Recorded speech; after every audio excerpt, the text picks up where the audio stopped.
नमस्ते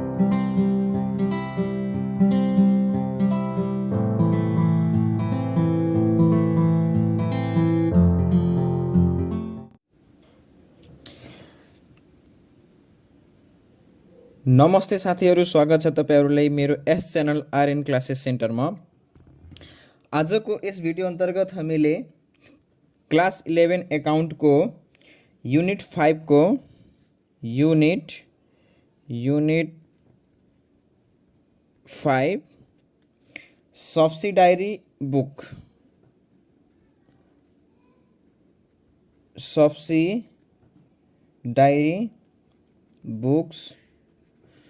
चैप्टर पढ्न गइरहेको छौं। यस अन्तर्गत आज हामी पढ्छौं परचेज बुक, दोस्रो हुन्छ सेल्स बुक्स, तेस्रो हुन्छ परचेज रिटर्न, चौथो हुन्छ सेल्स रिटर्न, पाँचौं बिल्स रिसिभेबल बुक र अर्को हुन्छ बिल्स पेबल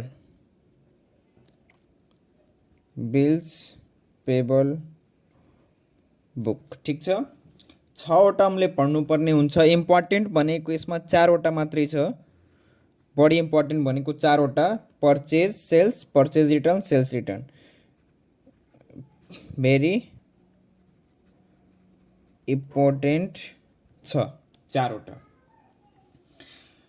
त आज हामी सुरु गर्छौं प्रिपरेसन अफ परचेज बुक। ठीक छ, आज हामी सुरु गर्छौं नम्बर 1 को के सुरु गर्छौं हामी परचेज बुक। ठीक छ, आज हामी सुरु गर्छौं परचेज बुक। ठीक छ, त अब हामी एकचोटी बुझिहालौं परचेज बुक भनेपछि के हो हैन। परचेज बुक भनेपछि के हो, व्यापार सुरु भएपछि हैन, व्यापारमा के हुन्छ, दैनिक कारोबार हुन्छ, कारोबारमा के हुन्छ, खरिद हुन्छ, बिक्री हुन्छ हो। त व्यापारिक वस्तुहरुको खरिद हुन्छ हैन, व्यापारिक वस्तुहरुको खरिद हुन्छ र त्यो खरिद भएको सामानहरुको जुन पुस्तिकामा रेकर्ड हुन्छ, जुन पुस्तिकामा लेख राखिन्छ, त्यसले के भन्छ परचेज बुक भनिन्छ। ठीक छ, परचेज बुक भन्छ। अब हामी परचेज बुक को फर्मेट तयार गर्छौं। फर्मेट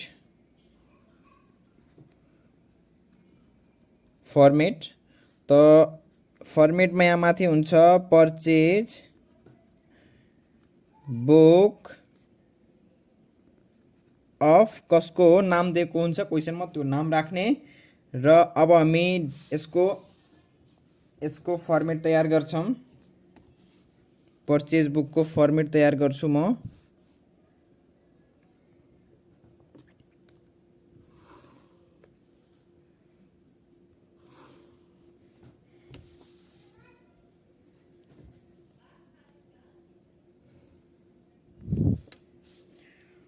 त्यसपछि यो डेट भयो, त्यसपछि पार्टिकुलर भयो हैन, पार्टिकुलर भयो। यो दुईटा लाइन तान्ने माथि,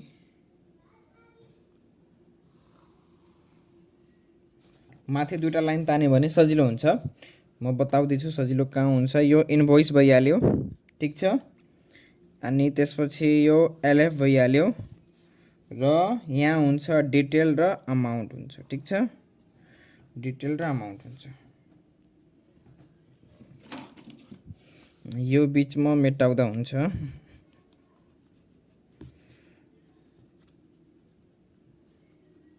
यो भयो हैन।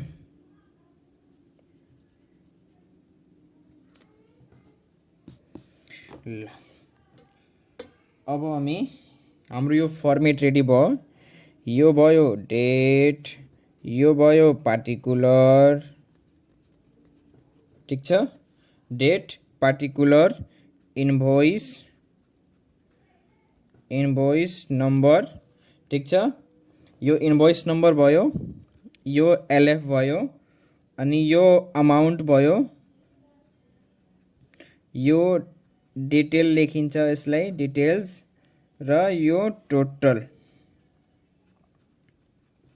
टोटल आरएस, डिटेल आरएस, ठीक छ। त यो हाम्रो फर्मेट भयो। म यसले क्लोज गरेँ।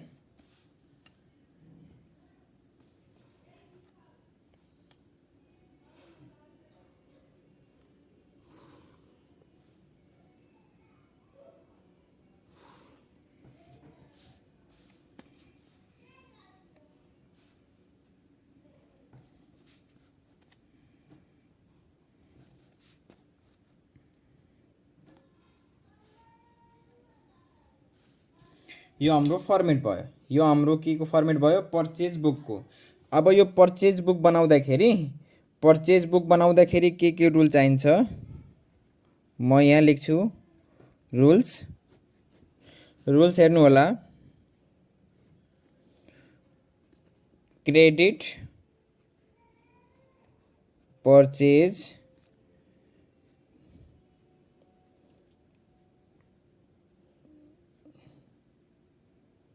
क्रेडिट पर्चेज को मात्र रेकर्ड गरिन्छ। क्रेडिट पर्चेज को मात्र रेकर्ड गरिन्छ साथीहरु, ध्यान दिनु होला। क्याश पर्चेज पनि हुन्छ र क्रेडिट पर्चेज पनि हुन्छ। त यसमा के हुन्छ? पर्चेज बुकमा क्रेडिट को मात्रै, ठीक छ, क्रेडिट को मात्रै हुन्छ। कुनै किसिमको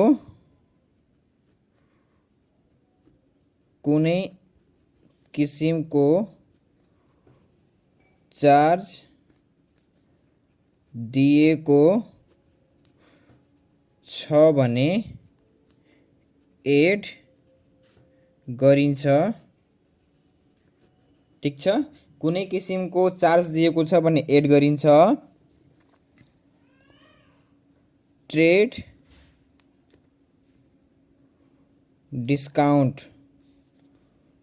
डिस्काउन्टलाई लेस गरिन्छ। यो तीनवटा नियम सम्झिनु होला हुन्छ। र अर्को एउटा नियम साथी, यो रुल्सहरु कहीँ किताबमा छैन, म आफै लेखिरहेको छु, यो मेरो रुल्स हो। अर्को हुन्छ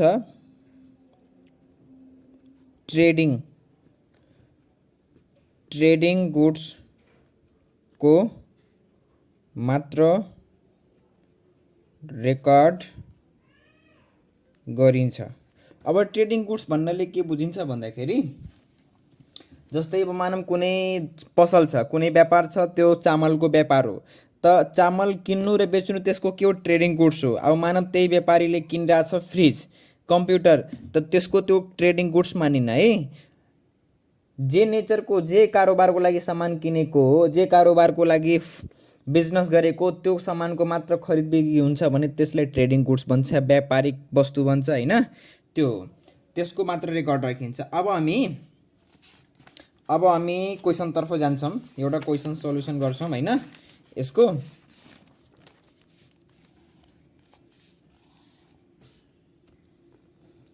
क्वेशन को सल्युसन तिर जान्छौं हामी। क्वेशन को सल्युसन तर्फ जान्छौं।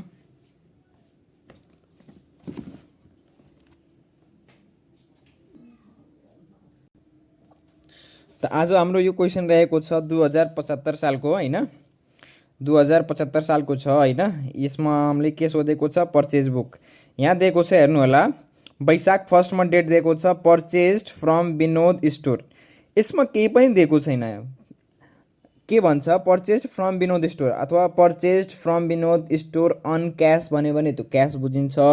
केही दिएको छैन भने न त क्रेडिट लेखेछ न त क्यास लेखेछ भने त्यो क्रेडिट नै बुझिन्छ। याद राख्नु होला साथीहरू, केही पनि दिएको छैन, न त क्यास दिएको छ न त क्रेडिट दिएको छ भने त्यो के बुझिन्छ? क्रेडिट बुझिन्छ। ठिक छ।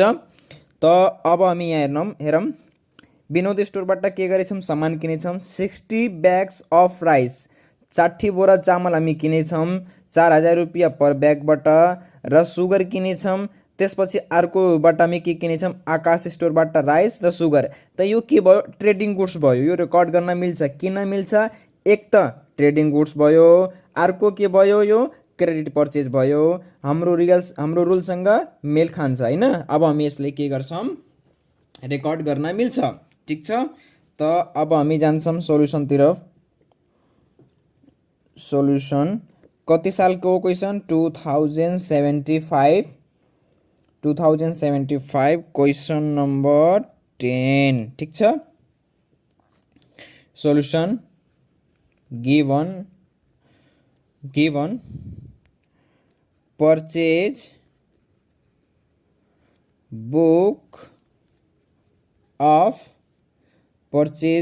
अफ नाम दिएको छैन, नाम हामी लेख्दैनौँ।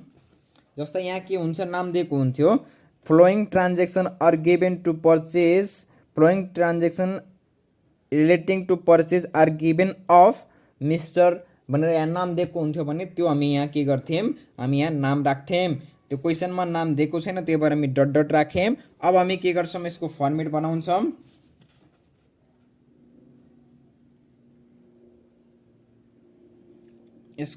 बनाउँछौँ। एक लाइन छोडेर बनाउनु होला, मतलब 2 लाइन लिनु होला। यसमा हेडिङमा 2 कलम लिनुहुन्छ भने सजिलो हुन्छ। अनि यो भयो डेट, त्यसपछि यो डेटको भयो हैन, यो भयो पार्टिकुलरको रो, अनि यो भयो इनभोइस नम्बर, यो एलएफ भयो, र यो डिटेल र टोटलको भयो हैन। फर्मेट सजिलो छ, गाह्रो छैन। फर्मेट सजिलो छ। ल अब म हेडिङहरु लेख्छु। यहाँ भयो डेट भयो हैन। त्यसपछि पार्टिकुलर, यहाँ भयो इनभोइस नम्बर, अनि यो भयो एलएफ, यो भयो अमाउन्ट कलम, यो भयो डिटेल आरएस, यो भयो अमाउन्ट, यसलाई टोटल अमाउन्ट पनि भन्छ। म यहाँ टोटल लेख्दिएँ, टोटल। ल यो फर्मेट रेडी भयो। अब हामी सोल्युसनतिर जान्छौँ। अब हामी क्वेसन सोल्युसनतिर जान्छौँ। क्वेसन हेर्नु होला। क्वेसन दिएको छ कि 1 वैशाख, मैले यहाँ लेखेँ 1 वैशाख,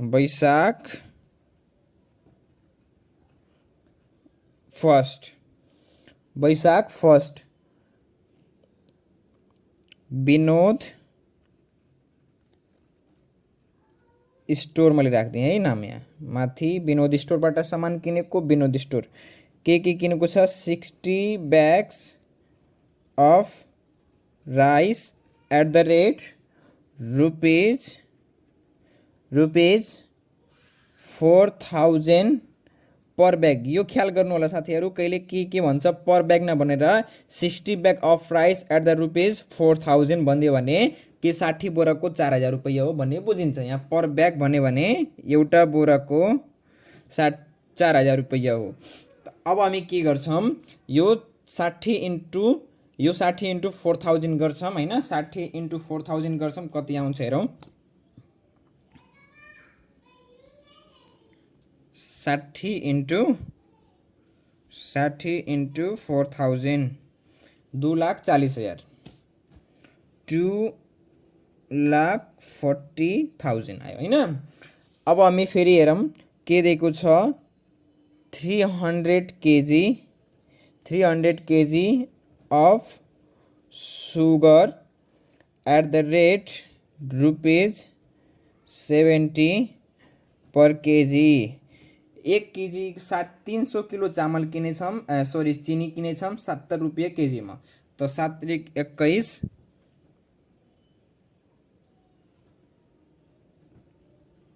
21,000 भयो। 7 त्रिक 21,000 होइन, 21,000 भयो। हेर्नु होला होइन, 2,10,000 भयो कि 300 केजी हो नि त, मैले नि गल्ती लेखेँ।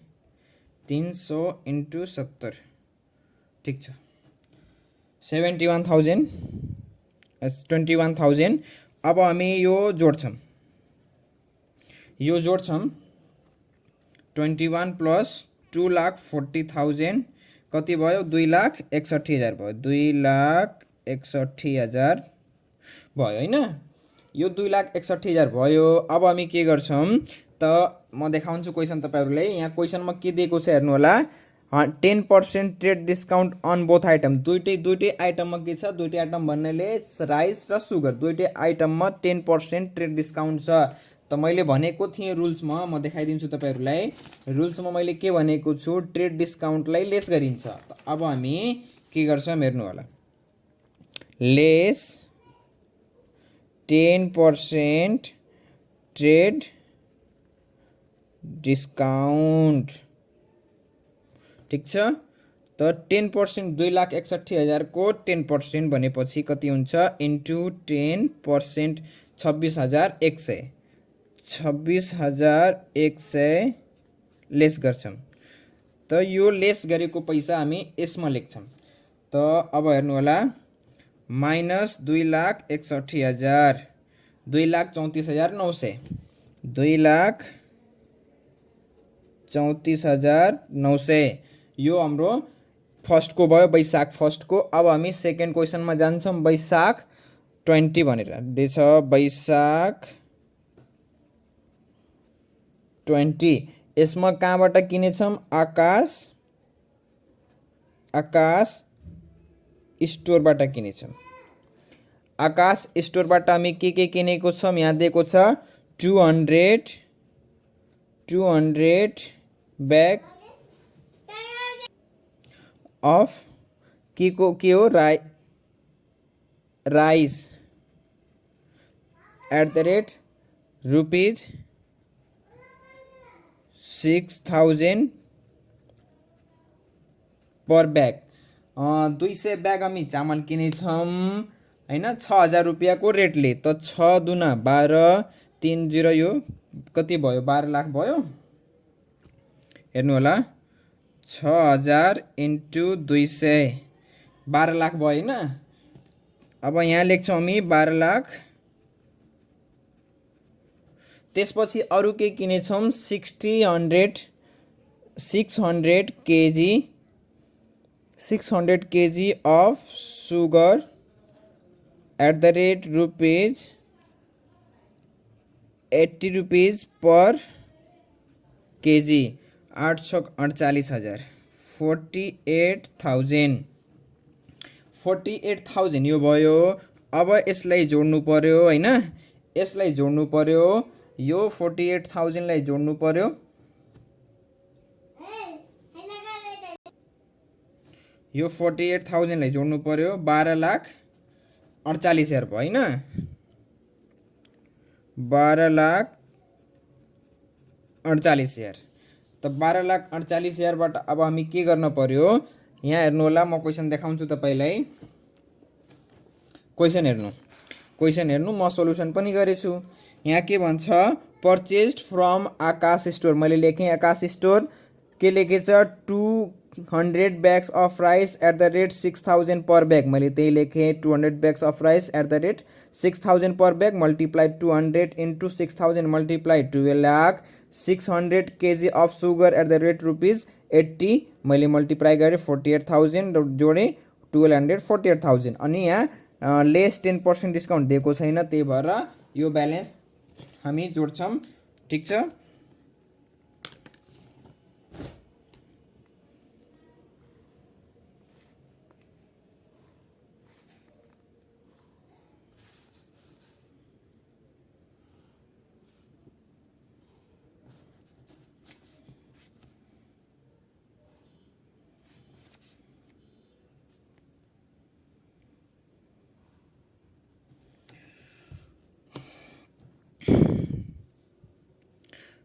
यो 12,48,000 यता हुन्छ।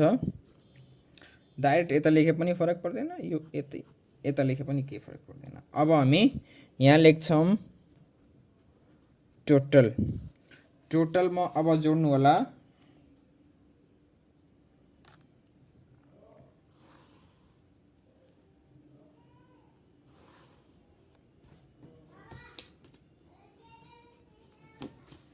यो हामी दुइटै जोड्छौँ। अब 12,48,000 र 2,34,000। 12,48,000 2,34,900 होइन, 14,82,000। 14,82,000 म यसको 14,82,900 हो, 14,82,900। अनि यहाँ पनि हेर्नु होला, यहाँ पनि त्यही दिएको छ 14,82,900। हेर्नु 14,82,900। त यसरी हामी के गर्न सक्छौँ होइन, यसरी हामी पर्चेज बुक बनाउन सक्छौँ। खाली तपाईले रुल मात्र याद गर्नु होला र फर्मेट याद गर्नु होला, बाँकी क्वेसन सल्भ गर्न सकिन्छ। रुलले के भन्छ, क्रेडिट पर्चेजको एन्ट्री मात्र हुन्छ, क्रेडिट पर्चेजको मात्र एन्ट्री हुन्छ। कुनै चार्ज जस्तै डेलिभरी चार्ज, ट्रान्सपोर्टेसन चार्ज दिएछ भने त्यो एड हुन्छ, ट्रेड डिस्काउन्ट दिएको छ भने त्यो लेस हुन्छ, ट्रेडिङ गुड्सको मात्र रेकर्ड हुन्छ। यो 4वटा नियम याद राख्नुहोस्, बाँकी गर्न सक्नुहुन्छ। त यो भयो हाम्रो पर्चेज बुक। यसरी पर्चेज बुक हामी गर्न सक्छौँ। र साथीहरूलाई यो भिडियो मन परेको छ भने प्लिज भिडियोलाई लाइक गर्नुहोला र अन्य साथीहरूले सेयर गर्नुहोला। र हाम्रो च्यानलमा नयाँ आउनु भएको छ भने प्लिज च्यानललाई सब्सक्राइब गरिदिनु होला। हस्त साथीहरू, धन्यवाद। भेटौँला फेरि अर्को भिडियोमा। म कुनै पर्चेज बुककै कुनै अर्को भिडियोमा उपस्थित हुन्छु र भोलि हामी फेरि सेल्स बुक पढ्छौँ। हस्त साथीहरू, धन्यवाद।